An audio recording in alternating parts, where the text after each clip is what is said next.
Hello everyone, welcome to this session. This session is part of our CAIB 10 minutes a day series. ठीक है, तो इस session में हम बैंक फाइनेंशियल मैनेजमेंट के इम्पोर्टेंट टॉपिक को डिस्कस करने वाले हैं from chapter 1 of module A forward contract. तो इससे काफ़ी क्वेश्चंस एग्जाम में आते हैं and we will be having a look at what these forward contracts actually are in short and description detail में विद एग्जाम्पल्स आगे के चैप्टर्स में हम पढ़ेंगे in chapter 20 and 24 of module C. ठीक है, तो यहाँ पर हम एक इंट्रोडक्शन टाइप का जो है फॉरवर्ड कॉन्ट्रैक्ट्स का कर रहे हैं. तो प्रीवियस सेशंस में भी हम ऑलरेडी डिस्कस कर चुके हैं कि what a forward contract actually is. We have taken an example. Let us say there is a person A who actually wants.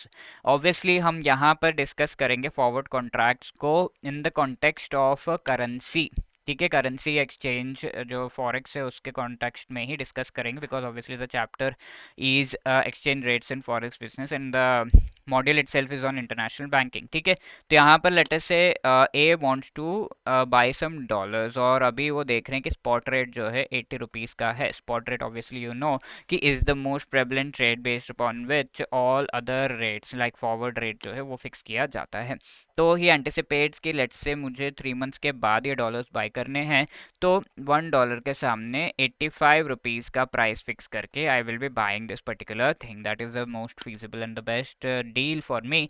तो 5 रुपीज़ का एक्स्ट्रा प्रीमियम यहाँ पर जुड़ गया. Okay, so this is the thing and ये जो final rate आ रहा है this is called the forward rate. Okay, तो इसे स्ट्राइक प्राइस भी कहा जाता है. आगे हम पढ़ेंगे स्ट्राइक प्राइस के बारे में obviously in the upcoming chapters of module C. But yeah this is what is a forward contract. अब हमने फ्यूचर पढ़ा था, सेम थिंग बताया था सर आपने फ्यूचर में. हाँ, सेम थिंग बताया था, बट फ्यूचर्स में होता ये है कि स्टॉक एक्सचेंज के थ्रू होता है. बीच में एक स्टॉक एक्सचेंज होता है ए और ये जो बी है, let's say it is a bank और अ फाइनेंशियल इंस्टीट्यूशन, इनके बीच में स्टॉक एक्सचेंज होता है.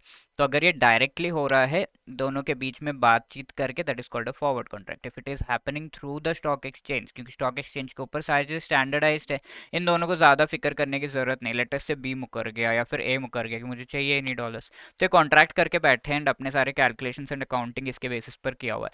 But now the other party जो है सामने वो मुकर जाते हैं, तो ऐसे में ऑब्वियसली लॉस होता है. तो that is why stock exchange के थ्रू इस चीज़ को करना is better than going your self, because stock exchange के थ्रू अगर कोई भी लॉस होता है वो कंपनसेट स्टॉक एक्सचेंज खुद करवाता है from the other counter party in some और द अदर वे.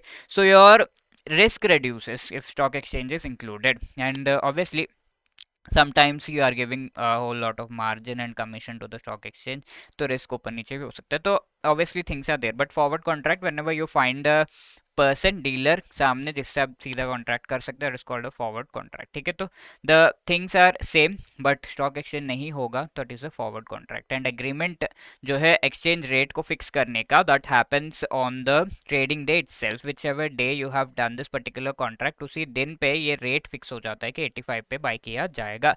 एंड ये कॉन्ट्रैक्ट है, ऑब्वियसली लीगल टर्म्स इसमें इंक्लूड हो जाते हैं. तो today it is decided. And tailor made contracts होते हैं जो कि स्टॉक एक्सचेंज के ऊपर नहीं होते, ओवर द काउंटर इसीलिए कहा जाता है. Okay, yes, this is a very important difference. Forward contracts are over the counter but future contracts are what, these are not over the counter, these are exchange traded contracts. ठीक है, exchanges के ऊपर होता है and over the counter होते हैं ये forward contract. That is the thing. तो ये जो कॉन्ट्रैक्ट्स है टेलर मेड कॉन्ट्रैक्ट्स होते हैं, मींस ये दोनों ए एंड बी दोनों आपस में करते हैं, तो they can decide the terms and if there are any changes amendments कैसे करने हैं ये सब खुद से डिसाइड कर सकते हैं. Tailor made over the counter होता है. इसके अलावा settlement happens on a future date. What is the future date? 3 months के बाद का जो डेट है that is the future date when the settlement of this particular contract will happen. Is that clear? Forward contract clear है? We have already discussed this thing and इस चीज को और क्लियरली यहाँ पर हम देख रहे हैं. What is the need for this?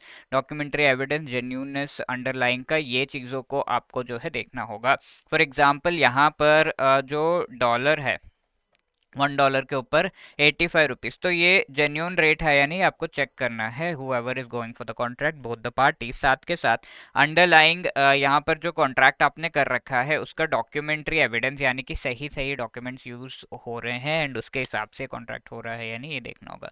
Also hedging यहाँ पे करनी, मोस्टली फॉर हेजिंग या फॉरवर्ड कॉन्ट्रैक्ट्स यूज किए जाते हैं, should not exceed maturity of the underlying. तो अंडरलाइंग इज ये जो रेट है 85 रुपीज़ का 3 मंथ्स के बाद का फिक्स किया हमने, बट 3 मंथ्स के बाद ये रेट कुछ और ही हो जाता है, तो ऐसे केस में लॉस होगा। तो इस चीज़ को एसेस करके वी हैव टू थिंक कि हाँ 85 बन रहा है, उसी के हिसाब से हमें ये पर्टिकुलर कॉन्ट्रैक्ट करना है। तो अंडरलाइंग की मेच्योरिटी और जो आपने टाइम पीरियड सेट कर रखा है 3 मंथ्स, इनके बीच एक प्रॉपर जो है हम कह सकते हैं कि समन्वय होना चाहिए। They should have some meaning to each other, ठीक है, दैट इज द थिंग। तो इस तरीके से फॉरवर्ड कॉन्ट्रैक्ट्स हमने देख लिए, इसके कैरेक्टरिस्टिक्स पे हमने समझ लिए। तो this is a homework question, which among the following statement is correct with respect to forwards, यानी कि forward contract deals are handed over, stock exchange के ऊपर डील्स होते हैं, settled future date and values based on an underlying. This is the question asked in the previous session के derivatives से related statement दिए गए हैं, क्या करेक्ट है बताइए।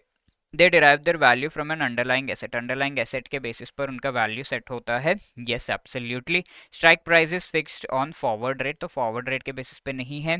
Settlement is done on a future rate, yes ठीक है, फॉरवर्ड नहीं स्पॉट रेट के बेसिस पर ही स्ट्राइक प्राइस फिक्स किया जाता है, okay, so that is the thing. So obviously here we can say 1 and 3 only, C will be the right answer. And if you are thinking to prepare really well for the CIIB exam, तो you should consider a master course, जहाँ पर आपको जो है बहुत ही अच्छे तरीके से सारा का सारा जो 4 हमारे कंपलसरी कंपोनेंट्स है, ABM, BFM, ABFM and BRBL, इन चारों कंपोनेंट्स से रिलेटेड आपको बहुत ही अच्छी तरीके से हमारे मास्टर कोर्स में जो है शॉर्ट रिकॉर्डेड वीडियोस के थ्रू पूरा का पूरा जो सिलेबस है वो पढ़ाया गया है, okay. These videos are just of 15-15 minutes, तो आप जो है अपने ब्रेक टाइम या फिर कम्यूट टाइम को यूटिलाइज करके इन वीडियोस को देख सकते हैं। Apart from that we also have the live classes before the exam, जो आपको रिविजन में हेल्प करेंगे मोस्ट इंपॉर्टेंट टॉपिक्स का। इसके साथ साथ we have the short notes जो आपको प्रोवाइड किए जाएंगे ईच एंड एवरी चैप्टर के, and each and every chapter के MCQs आपको प्रोवाइड किए गए हैं, फुल लेंथ मॉक टेस्ट भी प्रोवाइड किया गया है, ओके। तो these you can use for practice, and if you want to avail this, let me tell you, आपको 75% का डिस्काउंट भी मिल रहा है। तो cap 75 is the code that you need to use to get 75% discount. The link is given in the description. Do hurry up, ठीक है। If you have any other queries, you can always call us on 8146207241, या फिर you can drop a message on hello@edutab.co.in. Wishing you all the best. Thank you so much.